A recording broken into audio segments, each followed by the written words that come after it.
찬양 감사합니다. 우리 최근 우리 성도 몇 가정의 장례식을 치르고 돌아오면서 차 안에서 아내와 이런 이야기를 나누었어요. 사랑하는 가족을 묻고 또 죽음 앞에서 찬송하는 무리는 이 땅에서 기독교 성도 외에는 없을 것이다. 이것을 나누었어요. 왜 마음이 안 아프겠습니까? 찢어지는 고통이 있지만 사랑하는 자의 죽음 앞에 또 자신의 위기 앞에서도 하나님을 찬양한다. 이건 보통 특별한 이유가 없으면 그렇게 할 수가 없습니다. 오늘 시편 27편 또한 마찬가지입니다. 우리 킹 제임스 버전과 또 우리 원어성이 보면 분명히 똑똑히 다윗이 쓴 시, 다윗의 시 이렇게 되어 있는데, 여러분 본문에 보면 원수가 달려들어서 자기 자신의 살을 뜯어먹으려고 오고 있지만 나는 태연히 주를 바라보고 주님을 노래하겠다, 찬양하겠다 고백해요. 여러분, 이 극도의 위기 상황 앞에서 하나님을 노래하고 하나님을 찬양하는 것은 다시 말씀드리면 아무나 할 수 있는 것이 아닙니다. 분명한 이유가 있어요. 분명한 이유를 가지고 살아가는 성도, 어제 우리 신앙에 선배했던 다윗과 같은 성도만이 할 수 있어요. 여러분, 왜 다윗이 주를 바라보고 찬양하겠다고 했을까요? 모든 내가 처해 있는 상황보다 크신 하나님 이심을 깨달았기 때문입니다. 오늘 2절에 보면 이런 말씀이 있죠. 악인들이 내 살을 먹으려고 내게로 왔으나 나의 대적들, 나의 원수들인 그들은 실족하여 넘어졌도다. 여러분, 다윗이 죽을 고비가 한두 번이 아니었습니다. 이 시편 27편은 어떤 사건, 어떤 상황에서 쓰여졌는지 학자들도 잘 모릅니다. 그러나 분명한 것은 그가 아주 목숨이 위태로운 위기의 때였어요. 바로 그때 나를 죽이려고 달라오던 원수, 사람일 수 있어요, 질병일 수 있어요, 나를 유혹하는 그 어떤 사건들이 있을 수 유혹하는 상황일 수 있어요. 그들이 실족하여 넘어질 것이다 노래합니다. 여러분, 악한 사람들, 또 유혹하는 그 어떤 일들, 나를 힘들게 하는 어떤 그 사건들이, 그 사람들이 음모를 꾸미고 칼과 창으로 들고 나오는 이와 같은 상황에서 그 어떤 누구라도 불안하고 초조하고 두려워하지 않을 사람 아무도 없습니다. 성도라도 어느 한순간에 하나님 왜 나를 이 지경으로 몰아넣고 있습니까?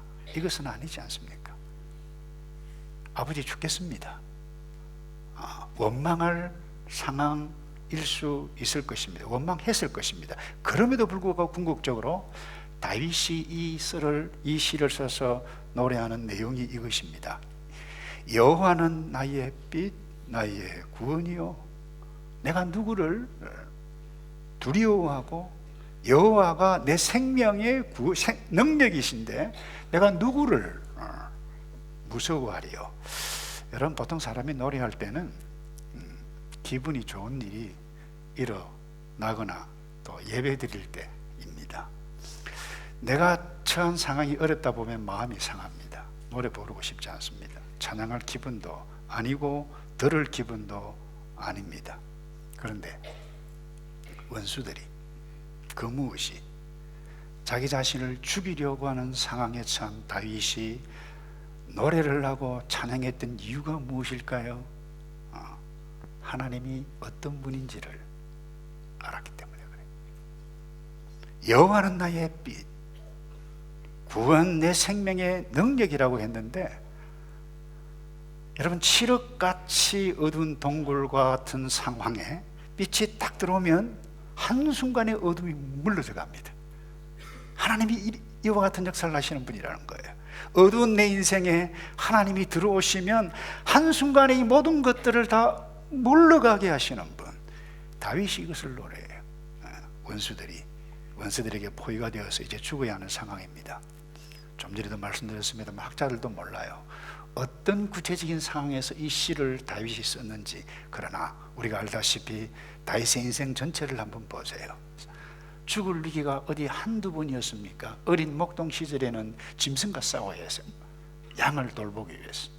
소년 시절에 형님 면회 갔다가 안타까운 상황 보고 그 소년의 몸으로 그 가드 사람 골리앗 장군과 함께 맞붙어야 하는 그와 같은 위기에 있었습니다. 승리했어요. 사울이 창을 들고 그 이후에 자기를 몇 번이나 죽이려고 하는 상황에서 어쩔 수 없이 도망갔어요. 정치적인 단어를 쓴다면 망명 같죠. 블레셋지어 가드라고 하는 아기스 왕에게 망명을 갔는데 방백 장군들이 알아보고 아기스의 부하들이 알아보고 저 친구 골리앗 죽였던 다윗 아냐? 저 미친놈 아냐? 정체가 탄로나서 죽을 위기에 있을 그때에 기치 하나님께서 주셨던 지혜라고 생각합니다. 침을 흘립니다. 수염에 미친 척합니다. 그 위기를 뛰어넘어요. 죽을 위기의 그 순간에도 하나님이 구원이시기에 이렇게 해서 나를 살리셨다, 그 하나님이심을 알았기 때문에. 여러분, 하나님은 어떤 분이세요? 내 인생의 어둠을 한순간에 물러가게 할 빛이요, 죽음, 몹쓸병, 그 어떤 불편한 인간관계, 유혹, 그와 같은 그 위기들에게서 분명히 구원하시는 분이라고 다윗이 노래했는데, 다윗에게만 그런 하나님인가요? 저와 여러분에게는 어떤 하나님인가요? 여러분, 여기 빛이다, 구원이다, 내 생명의 능력이다, 똑같은 말입니다. 근데 히브리 문학에서는 똑같은 의미를 다르게 표현을 합니다. 똑같은 의미예요. 특별히 이 생명의 능력이라고 하는 것은 정확하게 원의 의미는 피난처다라고 하는 그런 의미입니다. 그러니까 빛, 구원, 내 생명의 능력, 피난처. 우리가 왜 이 하나님을, 우리가 하나님을 노래하고 찬양해야만 합니까? 그분이 빛이기 때문에, 구원이기 때문에, 그분이 피난처이기 때문이라고 하는 사실. 여러분, 우리가 언제 찬양하죠? 기분 좋을 때 할 수밖에 없어요. 사람이기 때문에. 죽음의 홍해 앞에서 원망했어요. 그러나 홍해가 갈라졌을 때 미리암이 춤을 추고 백성들이 춤을 췄어요.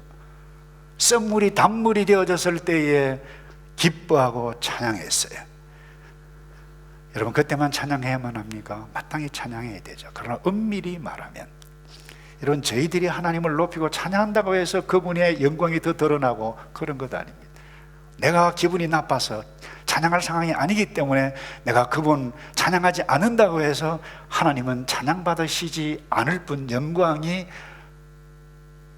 그분의 권세와 권위가 문제가 있는 것이, 그분은 영원히 영광스러운 분, 그분은 우리의 빛이요, 구원이요, 피난처, 모든 사람에게 되시는 그분인 것을 저희들이 믿습니다. 그래서, 그러나 여러분, 내가 극한 어려움 가운데 처해 있어도 그 극한 어려움에 처해 있는 성도가 하나님을 찬양하면 세상 가운데, 이방인들 가운데, 하나님을 믿는 성도는 다르구나, 아버지가 높이 드러날 수 있을 수 있습니다. 다시 말씀드립니다. 그렇다고 내가 그렇게 찬양하지 않는다고, 간증하지 않는다고 아버지의 영광이 훼손되는 것은 아닙니다. 근데 왜 우리가 찬양해야만 합니까? 이유는 딱 하나입니다. 성도이기 때문에, 하나님이 어떤 분인지를 알기 때문에 그래요. 여러분 기억하시나요? 로마 네로 황제, 광랑적인 행동, 자기가 불질르고 로마 큰 대화제를 이 초대교회 그리스도인이 그렇게 못된 짓을 했다 덮어씌워서 원형극장에서 굶주린 사자 밥으로 던져지는 그런 상황 가운데 있었습니다. 이 성도들, 제가 학창시절에 코바데스 도미니를 보면서 지금도 기억이 생생해요. 찬송을 했어요. 사자가 어스렁거려요. 순교당했습니다. 찬양하면서. 이유가 뭔지 아세요? 성도이기 때문에. 여러분, 우리가 이 현실 가운데 내 앞에 유익이 사라지고 나의 기대와 했던 다른 상황이 나타날 때 우리는 원망하고 불평하는 연약한 부분이 저와 여러분에게 다 있습니다. 그러나 결정적인 순간에 여호와는 나의 빛이요 구원이요 내 생명의 능력이시니, 아니 피난처시니 내가 누구를 무서워하리요. 이런 믿음으로 살아가는 저와 여러분 되기를 주님의 이름으로 축복합니다. 두 번째요, 하나님을 앙망했기 때문입니다. 우리 어른들은 앙망이라는 단어 아시겠습니다만 우리 자녀들은 어려울 수 있을 거예요. 바라본다는 거예요. seek한다는 거예요. 찾는다는 거예요.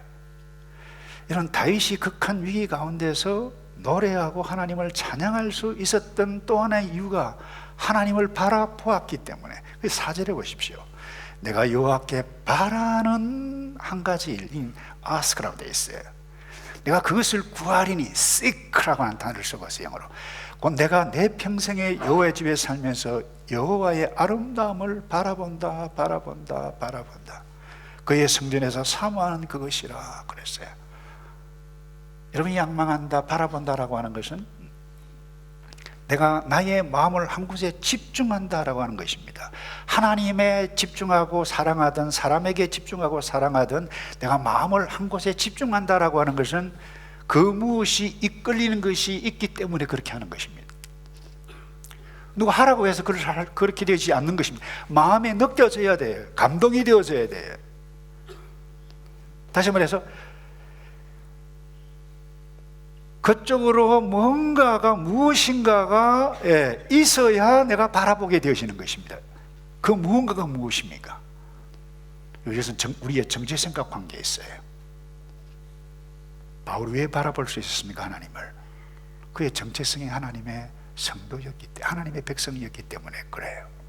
여러분, 성도는 위기 때, 어려움을 만날 때 영적인 아버지인 하나님을 반드시 바라보게 되는 것입니다. 여러분, 어린 아기가 아프고 배가 아프고, 아니 배가 고프고 하면, 어려움에 처하면 누구를 찾나요? 엄마 아빠를 찾아요. 옆집 아저씨를 찾는 일은 없어요. 본능이에요. 왜 엄마 아빠를 찾죠? 어려울 때? 본능이기 때문에. 여러분, 하나님의 자녀인 저와 여러분이 내가 무엇으로 말로 할 수 없는 위기 때 하나님 아버지를 찾는 것은 그 영적인 본능이에요. 우리의 아이덴티티가 성도가 아니면 찾을 수가 없어요. 근데 성도라 하더라도 유혹에 빠지게 되어지면 엉뚱한 거 찾아갈 수가 있어요. 먹힐 수가 있습니다. 여러분, 우리가 찬양을 이뤄가는 이유 가운데 하나는 오늘 주를 바라고 앙망하는 대신에 내 앞에 펼쳐진 상황에 집중하기 때문일 수 있습니다. 원수가 자신의 목숨을 해치려고 달려드는 그 순간 이 다윗 얼마나 두려웠을까요? 저 친구 다윗이 아니야. 그야말로 창껏 한번 누르면 죽을 위기에 있어요. 얼마나 불안했겠어요. 그러나 그 순간 하나님의 섭리 쫓아 하나님의 섭리대로 여러분 구원을 경험하게 되어지고 하나님을 바라보았을 그때에 크고 원대하신 하나님을, 하나님께서 자기를 안으시는 것을 느끼지 않았겠습니까? 바로 그때 두려움 대신 평강이 찾아왔어요. 그리고는 하고 싶은 일 한 가지 선명하게 고백하고 있는데 그게 4절입니다. 여호와의 집에 살면서 여호와의 아름다움을 바라보며 그의 성전에서 사모하겠다.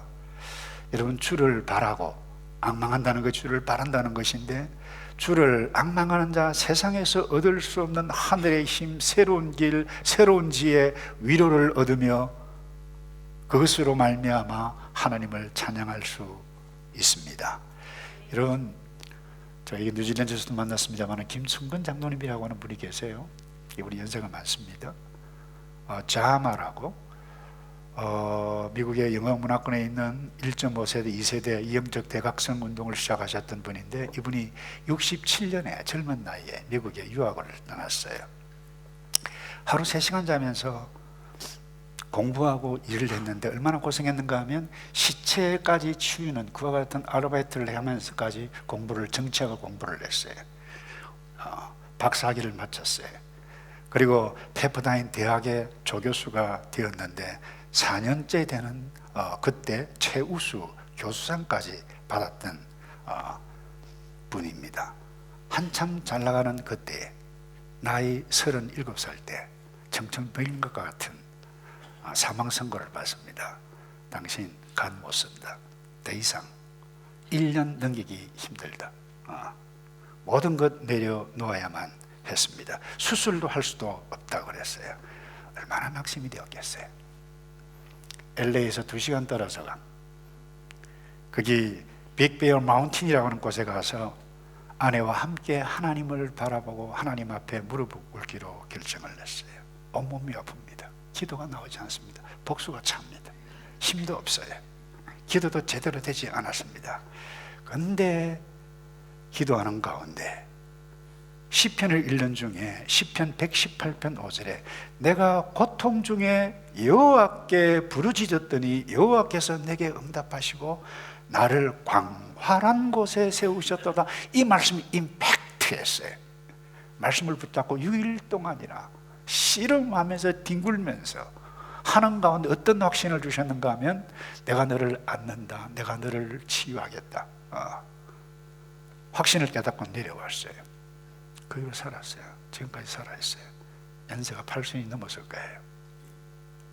여러분, 이것은 한 성도의 간증 수준이 아니라 진리라고 하는 사실을 우리는 믿어야 할 줄로 믿습니다.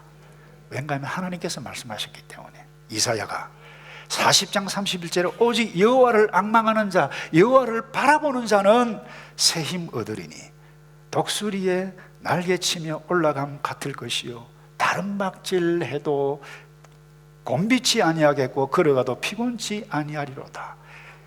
이 말씀은 우리 모두를 향한, 오고 올 성도들을 향한 하나님의 진리의 말씀인 줄로 믿습니다.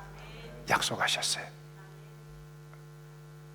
다윗은 하나님의 자녀이자 성도였기에 안으시고 품으시는 하나님을 바라보았습니다. 그리고 성전에서 그분을 사모하겠다고 노래하고 찬양하고 있습니다. 사랑하는 성도 여러분, 우리가 왜 노래를 잃어버렸죠? 왜 찬양을 잃어버렸습니까? 혹시 잃어버린 사람이 있다라고 하면 우리가 하나님을 아버지라 모시고 살아가는 자녀의 기본에서 떠났기 때문 아닐까요? 우리는 머리를 흔들고 우리의 정체성을 돌아봐야만 할 것입니다. 하나님을 바라보고 앙망하고 하나님의 크신 능력이 임할 뿐만 아니라 온몸으로 그분을 노래하며 찬양하는 자녀로 살기를 주님의 이름으로 축복합니다. 저는 이런 의미에서 제가 부러워하고 존경하는 분들이 있어요. 우리 은퇴하신 분들입니다. 오클랜드도 있어요. 이분들이 찬양단을 만들어서 이곳저곳 다니면서 연습을 하고 찬양을 합니다. 연세가 많으신 분들이 인생의 숱한 여러 가지 경험들을 했지만 내가 남은 생에 주님을 찬양하겠다라고 하는 표현의 한 부분의 모습 아닐까요? 제가 그분이 부러워하는 건 그래요. 어느 날 50대 딱 되는 50 중반의 어느 날 순간 제가 노래하기를 주저했어요. 목이 아파요. 그래서 저는 종종 휘파람을 불면서 하나님을 찬양하는데 어떤 분이 와서 왜 특별히 휘파람을 부는 이유가 있냐고 그래요. 제가 저희 아픈 부분을 건드렸어요. 그분은 제가 휘파람을 부니까 보기가 좋았는지는 모르겠지만 목이 연약해져서. 여러분, 우리가 상황이 어떤 연약한 상황인다 할지라도 내 평생에 나는 성전에서 그분을 사모하고 내 상황이 어떠하든지 그분을 노래하며 살겠다. 이런 성도 여러분 되기를 주님의 이름으로 축복합니다. 마지막으로요, 이 다윗은 아름다운 미래를 확신했기 때문에 5절에 이런 말씀이 있어요. 재난의 날이 오면 주님의 초막 속에 나를 숨겨주시고 주님의 장막 은밀한 곳에 나를 감추시며 반석 위에 나를 올려서 높여주실 것이니 라고 말씀합니다. 다윗이 주님을 바라보는 순간에 재난의 날에 나를 감추시고 나를 높은 바위 위에 올리실 그것을 바라보고 높여주실 것이니 내가 어찌 이 하나님을 찬양하지 아니할 수 있을까 그랬어요. 이런 시편 22편 26절에 이런 말씀이 있습니다. 여호와를 찾는 자는, 한번 따라할까요? 여호와를 찾는 자는 그를 찬송할 것이라. 여러분, 영국에 돌아가셨습니다마는 유명한 스펄전 목사님이 이 시편 강해를 하면서 이렇게 썼어요. 이 찬송은 바로 예수 그리스도 십자가 위에서 선명하게 드러난다고 강해를 했어요. 우리가 위기 가운데, 어려운 가운데 그분 십자가 위에 피를 흘리시고 우리를 위해서 모든 것 쏟으신 그 예수 그리스도를 바라볼 그때에 나의 연약함, 못난 부분이 드러나지만 그 주님의 십자가가 나를 안으시고 덮으시고 나를 피난처 가운데로 높이 주의 구원의 백성으로 올리실 이것을 딱 임팩트하는 순간 주님 나의 모든 것입니다.